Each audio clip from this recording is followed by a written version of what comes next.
Hello friends, இது நான் உங்கள் சைடு. இந்த வீடியோவில் நம்ம எதை பற்றி பார்க்க போகிறோன்னா, டிஎன்பிசி குரூப் 2 எக்ஸாமில் பொது தமிழுக்கு இப்போது அப்டேட்டட் சிலபஸ்க்காக ஸ்கூல் புக்கில் இல்லாமல் வெளி சோர்ஸ் என்னென்ன ரெஃபர் பண்ணலாம் அப்படிங்கிறத நான் ஒவ்வொன்றா கம்பைல் பண்ணி நான் வீடியோ மேக் பண்ணுறேன். ஸோ கீழே டிஸ்கிரிப்ஷனில் இந்த பிடிஎஃபோட லிங்க் கொடுக்குறேன்.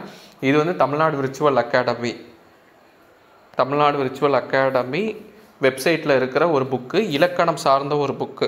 ஸோ இதில் இலக்கணத்தில் நிறைய டாபிக் கவர் பண்ணியிருப்பாங்க. மொத்தம் 200 பேஜ் இருக்கும். ஸோ நீங்கள் என்ன பண்ணலான்னா, நீங்கள் ஒரு வாரத்துக்கு ஒரு 100 பேஜ் இல்லை பல கண்டென்ட் ஸ்கூல் புக்ஸில் இருக்கிற கண்டென்ட்டே ரிப்பீட் ஆகும். அதெல்லாம் தவிர்த்து பார்த்திங்கன்னா கொஞ்சம் கண்டென்ட் இருக்கும். அதை மட்டும் நீங்கள் அப்டேட் பண்ணிட்டீங்கனாலே போதும். வாரத்துக்கு 100 பேஜ் படிங்க, 2 வாரத்தில் கம்ப்ளீட் பண்ணிடலாம்.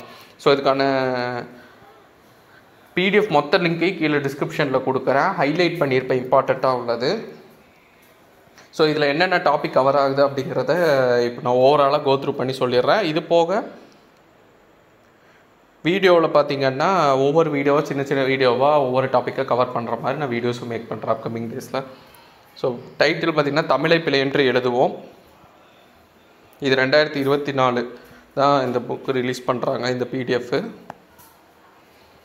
இதில் என்ன டாபிக் கவர் ஆகுதுன்னா, தமிழ் எழுத்துக்களை அறிமுகம், ஒலிக்கும் முறை, ஒளி மாற்றம், சுட்டெழுத்து, வினா எழுத்து, மயங்கொலி, அதுக்கப்புறமா மெய் மயக்கம், எழுத்துப்போலி, இம்முதல் இடை கடை எழுத்துக்கள், அடுத்து பகுபதம் பகாபதம், சொல்லின் வகை, தொடர் அமைப்பில் எழுவாய் பயனிலை செய்யப்படு பொருள், அடுத்து வலுவலா நிலை வலுவமைதி, அடுத்து புணர்ச்சியில் பார்த்திங்கன்னா புணர்ச்சியோட வகைகள், நிலைமொழி வருமொழினா என்ன, உயிரீறு மெய்யீறு, வேற்றுமை புணர்ச்சி, அல்வழி புணர்ச்சி, உடம்படுமை, குற்றியலுகரம், மெய்யீற்று புணர்ச்சி, என் பெயர், அதுக்கப்புறமா வல்லினம், மிகுமிடம், மிகாடம் இம்பார்ட்டண்ட்டு. இது போக தனிச்சொல், துணைவினை, மொழிநடை, இணைப்பு சொல்னா என்ன, தனிச்சொல்னா என்ன, துணைவினைகள்லாம் என்னென்ன, எடுத்துக்காட்டு நிறைய எக்ஸ்ட்ரா கொடுத்துருப்பாங்க புக்கில் இருக்கிறத காட்டிலும். மொழிநடை, மொழி செம்மை இதெல்லாம். அதுக்கப்புறமா சொற்பிரிப்பு, நிறுத்தற் குறியீடுக இம்பார்ட்டண்ட்டு, பிறமொழி பயன்பாடு, எந்தெந்த மொழியிலேருந்து என்னென்ன சொல் வந்துச்சு, அப்புறமா தமிழ் மொழியில் பிற மொழியோட பயன்பாடு. ஸோ இதாக இருக்குது ஓவராலாக. ஸோ இதை நான் அப்கமிங் வீடியோஸில் வரலாம். ரொம்ப இம்பார்ட்டண்ட்டாக இருக்கிறத நான் ஸ்டார் மார்க்ஸ் போட்டிருப்பேன். இப்போ எடுத்துக்காட்டு பார்த்திங்கன்னா அதே மாதிரி டேபிளில் சின்ன சின்ன விஷயங்கள் நீட்டாக கொடுத்துருப்பாங்க. இப்போ இது எங்கே இந்த எழுத்துக்கள்லாம் எங்கேருந்து உருவாகுதுன்னு சொல்லி கொடுத்துருப்பாங்க. மயங்கொலிகளில் நிறைய புது புது வார்த்தைகள் கொடுத்துருப்பாங்க. இதில்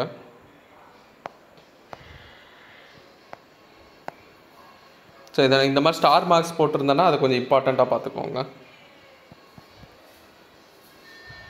அதே மாதிரி இப்போ கருப்புக்கும் உள்ள வேறுபாடு, இதெல்லாம் நம்ம அனாலிட்டிக்கல் கொஷினாக கேட்கலாம். கூற்று காரணம் கொஷினில் கூட கேட்கலாம், வாய்ப்பு இருக்குது. குற்றியலுகரம், இதில் பாருங்கள் எதெல்லாம் சரி எதெல்லாம் தவறு அப்படின்னு சொல்லி கொடுத்துருப்பாங்க. சுவற்றிலா சுவரிலா, இதில் எது சரி அதுக்கு ரீசனும் கொடுத்துருப்பாங்க, அதுவும் இம்பார்ட்டண்ட்டு. ஏன்னா சில டைம் இப்போ கூற்று காரணம் கொஷின் கேட்குறனால அப்கமிங் எக்ஸாம்லேயும் கூற்று கொடுத்துட்டு இல்லை இதுதான் சரி இதுதான் தவறுன்னு சொல்லிட்டு அது ஏன்னு சொல்லிட்டும் கூட கேட்கலாம் இன்னொரு ஸ்டேட்மெண்ட்டாக வச்சு. மொழிக்கு இறுதி எழுத்தில் வரும் எழுத்துக்களில் இற்றுங்கிறதே கிடையாது. அப்போ சுவருன்னு சொல்லி ஒன்று வராது.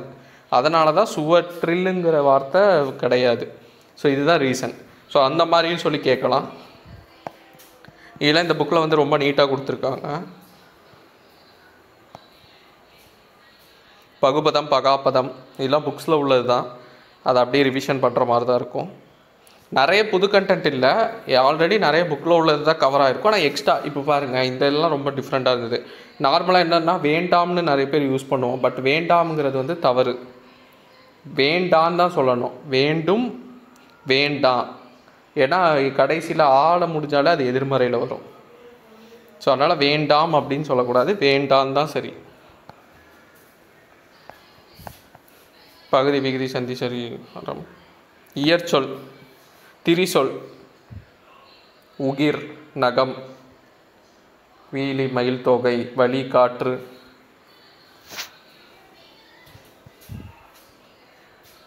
எயில்னா மதில். ஸோ இந்த மாதிரி இதெல்லாம் கொடுத்துருக்காங்க.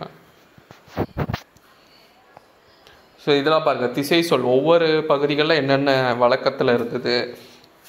அச்சன்னா தந்தை, தல்லைனா தாய், பாலினா சிறுகுளம், நமலினா நாய், செய்னா வயல். இது ஒவ்வொரு நாடு, ஒவ்வொரு தமிழ்நாட்டில் வெவ்வேறு பகுதிகளில் வழக்கத்தில் இருந்த வார்த்தைகள். வடச்சொல். ஸோ இந்த பகுதி இம்பார்ட்டண்ட்டு. இதெல்லாம் நிறையா டிஃப்ரெண்ட்டாக இருந்தது, இதெல்லாம் பார்த்து வச்சுக்கோங்க. அப்புறமா பெயர்கள் வகை. மொத்தம் ஆகு பெயர்கள் 16 வகை கொடுத்துருப்பாங்க. தானியாகு பெயர், கருவியாகு பெயர், கர்த்தாவாகு பெயர், ஓமையாகு பெயர், ஆக்க பெயர்கள், அதோட விகுதி என்னென்ன இருக்கும், ஸோ அதுவும் கொடுத்துருக்காங்க. தெரிநிலை குறிப்பு, அடுத்து எச்சம்,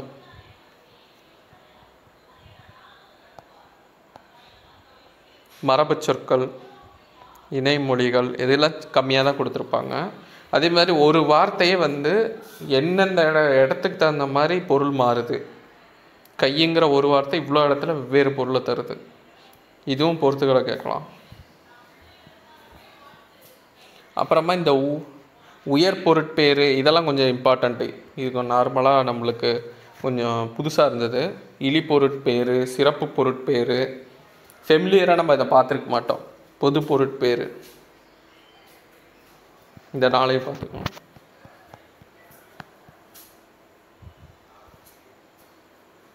தொடர் அமைப்பு. எழுவாய்னா என்ன, பயனிலைனா என்ன, செயல்படு பொருள்னா என்ன. அடுத்து தொடரோட வகைகள். செய்தி தொடர், இது ஃபுல்லாக கொடுத்துருப்பாங்க. இதெல்லாம் இம்பார்ட்டன்ட். ஒரு வாக்கியம் கொடுத்துட்டு அது என்ன தொடர்னு கேட்கலாம். செய்தி, வினா, விளைவு, உணர்ச்சி. தனிநிலை, தொடர்நிலை, கூட்டு, கலவை, உடன்பாட்டு வினை, எதிர்மறை, செய்வினை, செயற்பாட்டு வினை, தன்வினை, பிறவினை, நேர்கூற்று, அயற்கூட்டு. ஸோ இது எல்லா தொடருமே நீங்கள் தெரிஞ்சு வச்சுக்கணும். எல்லாத்துக்கும் எக்ஸாம்பிள் கொடுத்துருப்பாங்க இதில்.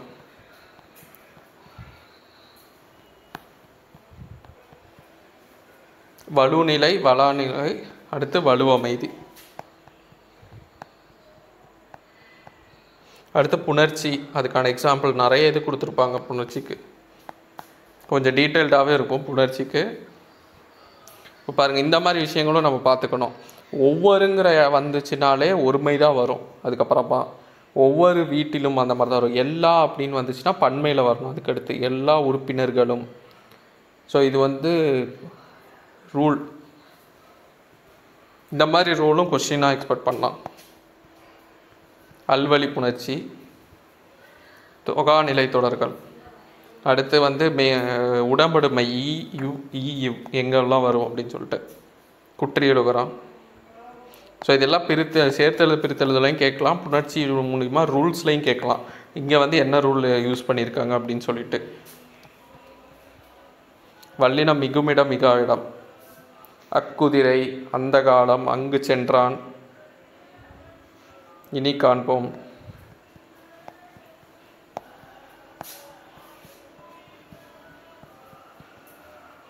இணைப்பு சொற்கள், நேரிணை சொற்கள், எதிரிணை சொற்கள், எதிர்ச்சொற்கள், தனிவினை, கூட்டுவினை. ஸோ அடுத்து வந்து பார்த்திங்கன்னா நடைகள். இது வந்து பொறுத்துகளை கேட்கலாம். திரிசொல் நடைனா என்ன, பழந்தமிழ் நடைனா என்ன, செம்மாப்பு மொழி நடைனா என்ன, தெளிவு நடைனா என்ன, தனித்தமிழ் நடைனா என்ன. ஸோ இந்த மாதிரி ஆஸ்பெக்ட் கேட்கலாம். வினை வகைகள், விடை வகைகள், இதெல்லாம் புக்கில் இருக்குது. அதே தான் இதுலேயும் கொடுத்துருப்பாங்க. பெயரடைனா என்ன, வினையடைனா என்ன, துணை வினைகள்னால் என்னென்ன. அடுத்து தொடர்கள். என்னென்ன வார்த்தை, அற்று, ஆகிய, அருகில், இதெல்லாம் இங்கே வரும். நிறுத்தற் குறியீடுக ரொம்ப இம்பார்ட்டண்ட்டு. மொத்தம் 15 கொடுத்துருக்காங்க. பிறை அடைப்புக்குறி, சதுர அடைப்புக்குறி, இணைப்புக்குறி, சாய்கோடு, இதெல்லாம் எந்தெந்த இடத்துல யூஸ் ஆகும்னு சொல்லி டீட்டெயிலாக கொடுத்துருப்பாங்க. அதுக்கு எக்ஸாம்பிளும் கொடுத்துருப்பாங்க. ஸோ இது கொஞ்சம் இம்பார்ட்டண்ட்டு. இந்த நிறுத்தற் குறியீடுக வந்து நம்ம கொஞ்சம் ஸ்ட்ரகிள் ஆகும். அது மாதிரி பேச்சு வழக்கு, எழுத்து வழக்கு, சொற்கள், வடமொழியிலேருந்து என்ன வந்துச்சு, ஈழம், சீனாவிலிருந்து வந்த வார்த்தை, சரபோஜி கால மாற்றம், விஜயநகரத்தில் உள்ள வார்த்தை, போர்ச்சுகீஸு, ஃப்ரெஞ்சு, ஆங்கிலம், எல்லா வார்த்தைகளும் எக்ஸாம்பிள் கொடுத்துருப்பாங்க. ஸோ அவ்வளோதான். அதுக்கடுத்து ஃபைனலாக இங்கே வந்து பிழை திருத்தம். ஸோ இது வந்து கொஞ்சம் பெட்டராக அண்டர்ஸ்டாண்ட் பண்ணுறதுக்கு இந்த பிடிஎஃப் யூஸ்ஃபுல்லாக இருக்கும். ஸோ கீழே டிஸ்கிரிப்ஷனில் மொத்தமாக இதை நான் கொடுத்துருக்கேன், யூஸ் பண்ணிக்கோங்க. அப்கமிங் எக்ஸாமில் இனி பெட்டராக பர்ஃபார்மன்ஸ் பண்ணுறதுக்கு இந்த பிடிஎஃப் யூஸ்ஃபுல்லாக இருக்கும். ஏன்னா அப்டேட்டட் சிலபஸில் வந்து இலக்கணத்தை வந்து கொஞ்சம் எக்ஸ்ட்ராவாக பார்க்குறது நல்லது. ஸோ அதனால் இதை கொஞ்சம் ரெஃபர் பண்ணிங்கன்னா ரொம்பவே யூஸ்ஃபுல்லாக இருக்கும். அப்கமிங் வீடியோஸில் பார்க்கலாம். தேங்க்யூ.